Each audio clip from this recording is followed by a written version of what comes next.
विभिन्न देश घुम्दै घुम्दै अहिले आफ्नो कर्मभूमि भनौँ अथवा आफ्नो देश भनौँ, म अमेरिका आइपुगेको छु र यहाँ आइपुग्ने बित्तिकै यहाँको चिसोले यस्तोसँग हानिरहेको छ, जताततै हिउँै हिउँ परेको छ। यस्तो चिसो ठाउँमा आइपुगेको छु। यो सानो संसार भने पनि विचित्रको संसार छ। हिजो फिलिपिन्ससम्म हुँदा आनन्दको रहेको एकदमै न्यानो रहेको वातावरण थाइल्यान्डमा एकदमै गर्मी थियो भने यो अमेरिकामा आइपुग्दा हिउँै हिउँले छोपिसकेको छ।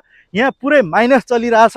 लामो समयसम्म गर्मीमा बसेर बसेर एकैचोटि जाडोमा आइपुग्दाखेरि घाँटी दुख्ने भइसकेको छ। मान्छेहरू बिहान उठेर आफ्नो बाटो चाहिँ सफा गरिसकेका छन् भने जता हेऱ्यो हिउँै हिउँ। अहिले ठ्याक्क अमेरिका आइपुग्दा स्टेटले पनि स्टेट अलर्ट लगाइसकेको रहेछ।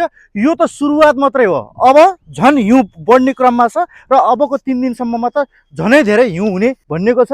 गाडी पनि खोज्न पर्ने छ। वेदरको हिसाबले कुरा गर्ने हो भने त यहाँको भन्दा नेपालको वेदर कति राम्रो, कति राम्रो। जताततै सेतै सेतो देख्दा आहा कति राम्रो हिउँ खेल्न पाए नि हुन्थ्यो जस्तो भएको होला। तर हाम्रो दैनिक जीवनयापन यही हिउँसँग पनि गर्न पर्ने हुनाले हामी भने वाक्क छौँ।